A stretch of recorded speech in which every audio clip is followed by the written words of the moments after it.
Everyone. आज हम पढ़ेंगे गद्य शिक्षण की प्रणालियां। तो सबसे पहले शुरू करते हैं अर्थबोध विधि।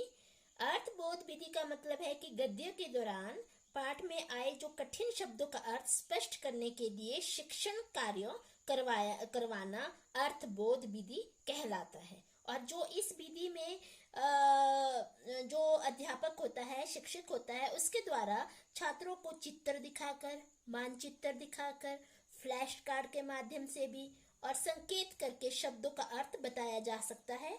और इस विधि में प्रत्येक वस्तु छात्रों को दिखाकर भी उसका ज्ञान करवाया जाता है और यह विधि प्राथमिक स्तर की विधि कहलाती है। और जो दूसरा है वह है प्रश्नोत्तर विधि। प्रश्नोत्तर विधि का प्रारंभ है यूनानी द्वारा, सुकरात द्वारा किया गया था। इसे सुकरात की विधि भी कह सकते हैं। कई बार क्या होता है कि इसमें जीके में आता है तो कई बार ये भी पूछा जा सकता है। तो इसे क्या कहा जाता है? इसे सुकरात की विधि भी कहते हैं या कहा जा सकता है। यहाँ पे अध्यापक द्वारा प्रश्नों के माध्यम से जो पाठ को आगे बढ़ाया जाता है तथा जो छात्रों को भावार्थ का ज्ञान भी करवाया जाता है। और इसे संवाद विधि भी कह सकते हैं और संवाद विधि भी कहते हैं, क्योंकि इसमें छात्र और अध्यापक के मध्य संवाद होता है और यह विधि माध्यमिक स्तर की मानी जाती है। और जो तीसरा होता है व्याख्या विधि। यह प्राचीन विधि है तथा सर्वाधिक प्रयोग में लाई जाने वाली विधि है। यह विधि ज्ञान स्थानांतरण का उपयुक्त स्रोत है। व्याख्यान विधि में अध्यापक केंद्रित विधि है। केवल वही सक्रिय होता है तथा जो छात्र होता है वह निष्क्रिय श्रोता होता है। यह उच्च माध्यमिक स्तर की विधि है। तीसरा आता है प्रवचन या कथन विधि।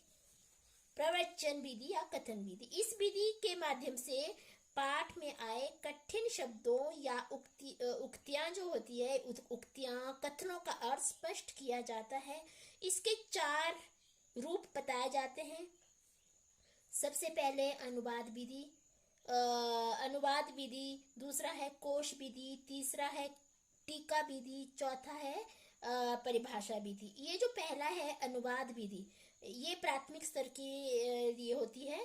तो इसमें क्या करते हैं, कई बार क्या होता है कि जब समझाया जाता है तो अनुवाद किया जाता है अपनी लोकल भाषा में, दूसरी भाषा में भी करवाया जा सकता है, इसका अनुवाद करवाया जा सकता है। दूसरा आता है कोश विधि। तो यह उच्चतर स्तर के लिए है। ये जो कोश होता है, ये कोश विधि कहलाती है। तीसरा है टीका विधि। ये जो टीका विधि होती है तीसरी, इसमें किसी शब्द या उक्ति में टिप्पणी की जाती है। और चौथा है परिभाषा विधि। इसमें उदाहरण भी दे सकते हैं। इसमें परिभाषा जो पाठ में आए उसकी परिभाषा उदाहरण के द्वारा भी समझाया जा सकता है। तो ये था प्रवचन विधि। प्रवचन विधि में दूसरे उदाहरण के द्वारा ये भी समझा रही हूँ कि जिस तरह से आपके कई बार ये प्रवचन किए जाते हैं, घर में पाठ बैठाए जाते हैं, आचार्य रहते हैं और वो जब पाठ पढ़ाते हैं तो वो बीच बीच में अपना अनुवाद और ट्रांसलेट उदाहरणों के द्वारा भी समझाते हैं। 5वां है स्पष्टीकरण विधि। जो स्पष्टीकरण विधि, इस विधि में अध्यापक अनेक उपविधियों का सहारा लेकर पाठ में आए पदों को स्पष्ट करता है। पहला व्युत्पत्ति के द्वारा।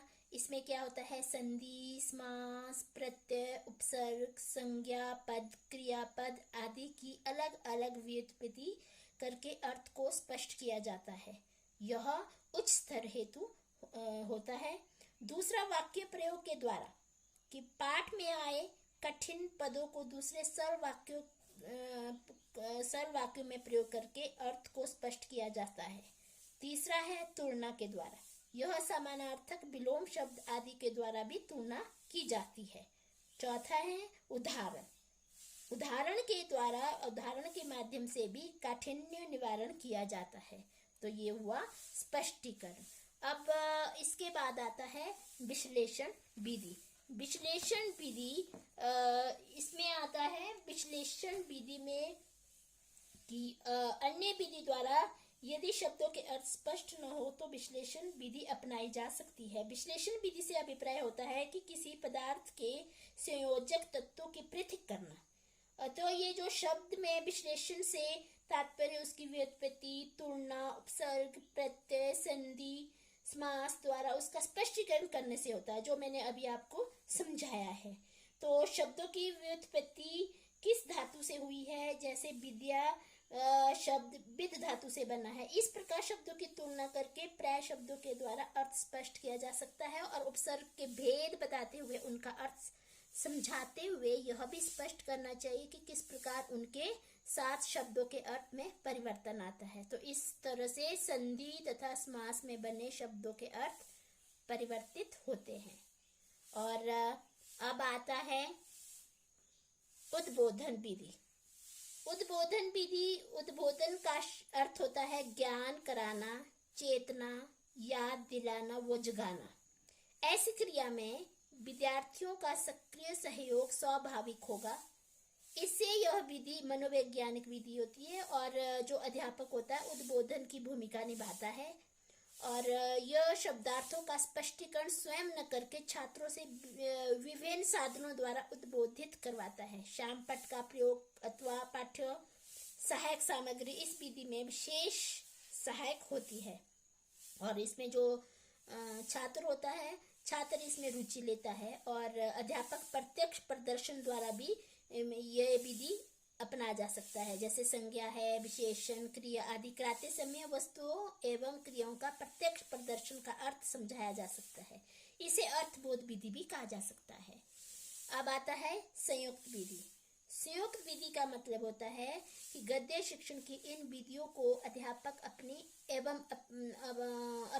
एवं पाठ की आवश्यकता अनुसार पृथक एवं संयुक्त रूप से अपना सकता है। संयुक्त रूप से प्रयोग करके जो शिक्षण को अधिक प्रभावशाली बनाया जा सकता है।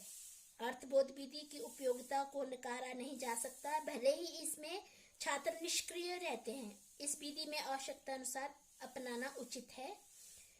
कई पाठों में आख्यान विधि प्रसंगों, घटनाओं आदि की विस्तृत व्याख्या कर सकती है। और जो इसी तरह क्या होता है, विद्यार्थी के सक्रिय योगदान के लिए प्रश्नोत्तर विधि सार्थक सिद्ध होती है। ये था संयुक्त विधि।